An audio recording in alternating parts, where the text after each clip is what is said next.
السلام علیکم۔ شروع اللہ کے نام سے جو بڑا مہربان نہایت رحم والا ہے۔ مشہور زمانہ سخی حاتم طائی کا بیٹا عدی بن حاتم اپنی قوم کے سردار تھے۔ انہیں مسلمانوں سے سخت عداوت تھی۔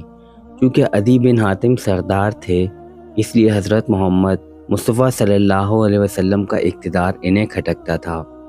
ان کی سازش سے یمن کے قبیلے طے نے بغاوت کر دی۔ حضرت علی رضی اللہ تعالیٰ عنہ نے پیش رفت کی۔ فتح حاصل ہونے پر سازش کرنے والے لیڈروں کو گرفتار کر کے مدینے بھیج دیا گیا۔ ان قیدیوں میں سے حاتم طائی کی بیٹی صفانہ بنت حاتم بھی موجود تھیں۔ جب انہیں رسول اکرم صلی اللہ علیہ وسلم کے سامنے پیش کیا گیا تو صفانہ بنت حاتم نے کہا، اے محمد صلی اللہ علیہ وسلم، میرے والد کا انتقال ہو چکا ہے اور میرا سفیر غائب ہے، مجھے چھوڑ دو۔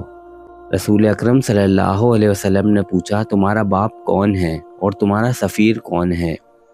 اس نے جواب دیا، میرا والد حاتم بن طائی اور میرا سفیر میرا بھائی عدی بن حاتم ہے۔ میرا باپ قبیلے کا سردار تھا، وہ ایک نیک دل انسان تھا۔ وہ بھوکوں کو کھانا کھلاتے، مصیبت زدہ لوگوں کی مصیبتیں دور کرتے اور ہر ضرورت مند جو ان کے پاس آتا کبھی خالی ہاتھ نہ لوٹاتے اور غریبوں پر رحم کرتے تھے۔ نبی پاک صلی اللہ علیہ وسلم نے فرمایا، تیرے باپ میں مسلمانوں کی سی خوبیاں تھیں۔ اس نے پھر کہا، اے محمد صلی اللہ علیہ وسلم، مجھ کو شکریہ کہنے کا موقع دیجیے، مجھے آزاد کر دیجیے، میں بوڑھی ہوں، خدمت بھی نہیں کر سکتی۔ میرا بھائی اپنی بیوی بچوں کو لے کر بھاگ گیا اور مجھے اکیلا چھوڑ دیا، آپ مجھے چھوڑ دیجیے تاکہ میں واپس جا سکوں۔ نبی معظم صلی اللہ علیہ وسلم کوئی جواب دیے بغیر وہاں سے چل دیے۔ دوسرے دن بھی اس عورت کا آپ صلی اللہ علیہ وسلم سے یوں ہی مکالمہ ہوا، آپ پھر چل دیے۔ تیسرے روز آپ کے ساتھ حضرت علی رضی اللہ تعالیٰ عنہ بھی موجود تھے۔ اس عورت نے پھر آواز دی، اے محمد صلی اللہ علیہ وسلم، مجھ پر احسان فرمائیں، مجھے آزاد کر دیں، اللہ آپ پر احسان فرمائے گا۔ آپ صلی اللہ علیہ وسلم نے فرمایا، تم جلدی کیوں کرتی ہو؟ جب تمہارے علاقے سے کوئی آئے جس پر تمہیں اعتماد ہو، اس کے ساتھ چلی جانا۔ کچھ ہی دنوں بعد عدی بن حاتم کے کچھ رشتہ دار اس طرف آ نکلے۔ رسول اکرم صلی اللہ علیہ وسلم نے حکم دیا کہ صفانہ بنت حاتم کو کپڑے، زادِ راہ اور سواری دی جائے تاکہ وہ عزت کے ساتھ اپنے وطن واپس جا سکیں۔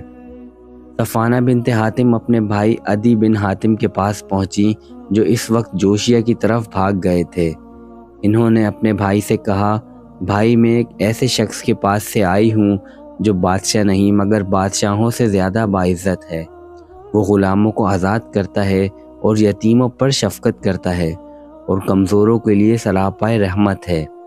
اگر وہ نبی ہیں تو تم ان پر ایمان لانے میں دیر کیوں کر رہے ہو؟ اور اگر وہ بادشاہ ہیں تو ان کے تابع ہونے میں تمہاری عزت میں کوئی کمی نہیں آئے گی۔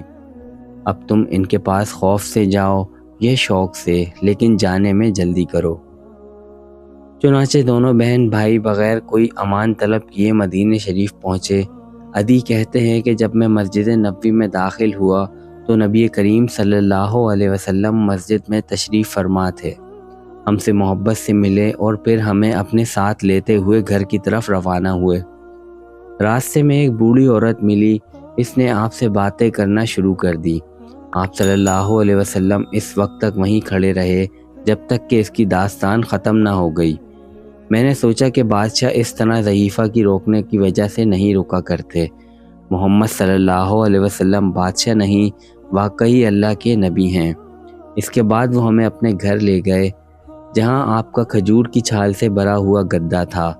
آپ صلی اللہ علیہ وسلم نے اسے میری طرف سرکا دیا، وہ ایک ہی تھا۔ میں نے کہا، آپ اس پر بیٹھ جائیں، لیکن آپ صلی اللہ علیہ وسلم نے مجھے اس پر بٹھا دیا اور خود نیچے زمین پر بیٹھ گئے۔ پھر نبی کریم صلی اللہ علیہ وسلم نے میرا ہاتھ اپنے ہاتھ میں لیا اور فرمایا، اے عدی، لا الہ الا اللہ کہنے سے کون سی چیز تمہیں راہ فرار سے مجبور کرتی ہے؟ کیا اللہ کے علاوہ بھی کوئی معبود ہے؟ اے عدی، شاید تمہیں مسلمانوں کی غربت دیکھ کر تردد ہوا ہو، لیکن وقت آئے گا کہ مال اتنا ہو جائے گا کہ زکوٰۃ لینے والا کوئی نہ ملے گا۔ شاید تمہیں مسلمانوں کی کمزور حکومت دیکھ کر تامل ہوا ہو، مگر وقت آئے گا کہ ایک عورت قادسیہ سے تنہا مدینہ تک سفر کرے گی، اسے کوئی خطرہ نہ ہوگا۔